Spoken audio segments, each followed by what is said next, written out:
It's crazy to me to think that I've already had Abe for a year. This is his anniversary today, the 4th of July, my first time ever buying a classic car a year ago. Of course, my 1968 Lincoln Continental Coupe with a 462 MEL big block.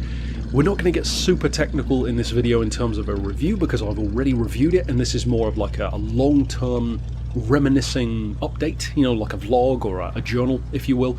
I do keep a journal, incidentally, in fact, I've kept one for each of my classics, and Abe has, of course, the most information in there because I've had him for longer. I've owned 3 more classics since then. I had the 66 Ford Galaxy wagon, my oldest vehicle to date, which was the 1953 MV Agusta motorcycle, and most notably, of course, now, my most recent purchase was the 1960 Lincoln, which I call Mary Todd, which is a Lincoln Premier Landau. Totally different car to this, same MEL series engine, but a smaller one, a 430 in that one, 462 in this car. And of course the most notable thing that I've done to this car had its own video on the channel as well, which was converting it to a Holley Sniper, electric fuel injection instead of carburetor. It had the carburetor when I originally bought it, never felt like it was working well. The fuel was very excessive, even for an American car. It really struggled up hills. So I invested quite a lot of money, around the best part of $2,000 after fitting, into getting the EFI onto the car. There's been some vast improvement in certain ways. He starts first time every time, it sounds even better, it definitely has more power, more torque, infinitely better throttle response, so it's better in a number of ways. Downsides though, there have definitely been some teething issues. I don't know if it's maybe because of the length of the car. Some of the hosing seems to constantly work itself loose. Even at the start of this video, if you go back, you can literally see him dripping fuel onto the ground when I started the car. That's something which literally has started today. I'd just driven him and there was no issue. Now he's piddling fuel out all over the floor again. I say again because he's done it before, and it unfortunately seems to be something to do with the Holley Sniper. I think the weak point in the system is where the hose is attached to the filters, and the clips are just dealing with so much fuel pressure that they kind of work themselves loose. When we've had the car up on the ramps, in fact, just turning on the engine twists the fuel lines from the sheer torque of the fuel going through there, so it's going to be a constant issue unless we get some kind of better system or better setup. But like I said, he's had his issues recently. He was misfiring on 3 cylinders. I thought he may be misfiring on half because it felt like he was really down on power, really sputtering a lot, so we solved that. Immediate improvement. Fuel economy is better than when I first bought it. I was getting about 7 to the gallon back then on carburetor. It's about 11 now. It should be better than that, but he's not quite running right, as is evidenced by the fuel leak, which of course doesn't help economy. And the longest running fix that's needed doing from literally day one, in fact from technically before I bought him, was the passenger side electric window, where it would go down but then not come back up. Initially I thought it was a motor that it needed. We fitted a new motor. The motor itself wasn't that expensive, £25 brand new from Rock Auto, pretty damn good. It turns out it's not the motor, it's the switch. I tried to follow a tutorial on degreasing the switch, putting new grease on. Didn't work. The switch still goes down but not back up again, so ultimately I've bitten the bullet and bought a new switch from America. I'm currently waiting for it to be delivered, which I paid £50 for. You don't want to know, but because it's one of those original parts, it's not like you have that much choice, unfortunately. One of the things which I've been very interested in doing, and which I may well do if this switch doesn't work, is actually just converting the window to manual, just putting a roller on there. I vastly prefer roller windows. I know it's not as cool, but they just don't break in comparison to electric ones, and it's those smaller things where the car lets itself down sometimes, these smaller issues or gremlins, whereas the broad strokes, he's been great.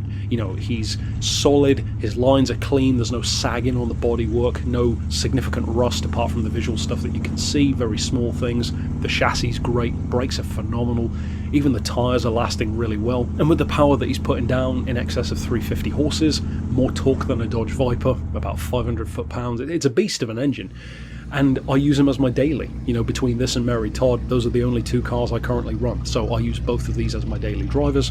And even though they are much more expensive to run than modern cars, they do have their upsides. There's no yearly road tax to pay, there's no MOT, the insurance is significantly cheaper than a modern car, like £400 a year. But Even so, of course they are expensive to run. I've put 3,000 miles on Abe in the past year of ownership, and that's basically £3,000 in fuel. I mean, give or take, especially last year when it was even more expensive. You have to run it on premium, because on 95 fuel here in the UK, the engine literally doesn't even start, as I learned once by mistake by putting some in. Ultimately, for all of these things that I'm saying, I really wouldn't go back. I've loved the experience. I've put more money into Abe than any other car I've ever had, except the difference to me is it's been worth it, which to some people would make no sense. But it's one of those cars where I feel extremely lucky to have found Abe, because even the first time I drove it, I wasn't sold. I had to do 2 test drive laps. The second lap around, and I think the reason why it took me 2 is because I'd literally just gone from an Evo to this, and it's such a radical change that the handling really throws you off initially, to go from like a rally car to a boat, basically. But yeah, I've never looked back since. I'm so glad that I went away from the Evo towards this, and of course the benefit of having Abe and it being such a good experience overall, despite his issues, is it opened the door to buying those other classics and enjoying them to more or lesser of a degree. And now, I mean, Mary Todd in some ways is better than Abe, and it's an older model. It's a fantastic car, totally different vibe again. And even though I'm sure I'll change, either of these at some point, I mean, Abe, I say that I'll never sell him, but you never know what's going to happen. I certainly have no plans to sell him.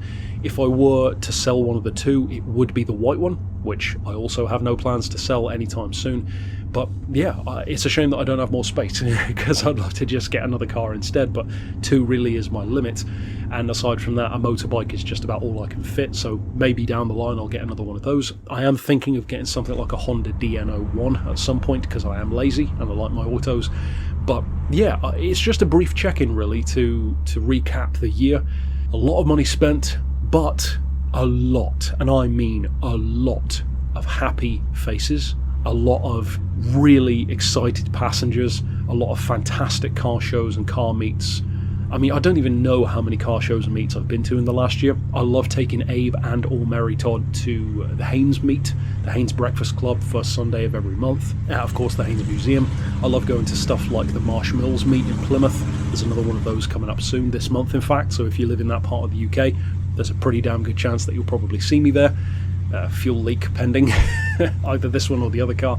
But yeah, it's been an amazing experience, and I feel like more people do need to dip their toe into classic waters, because I'm not saying that it will be an easy ride, as this even brief video has definitely shown, but I wouldn't go back and make a different decision. I love Abe, he's awesome. He's easily my favourite car I've ever had. Also one of the slowest cars I've ever had, but it doesn't really matter in a car like this. He sounds incredible. Everyone loves the way he sounds. I'll actually put a link down below to a meet in Plymouth recently that someone actually snapped me having a bit of a rev battle with the Nissan 350Z, but which went about as you'd expect him. But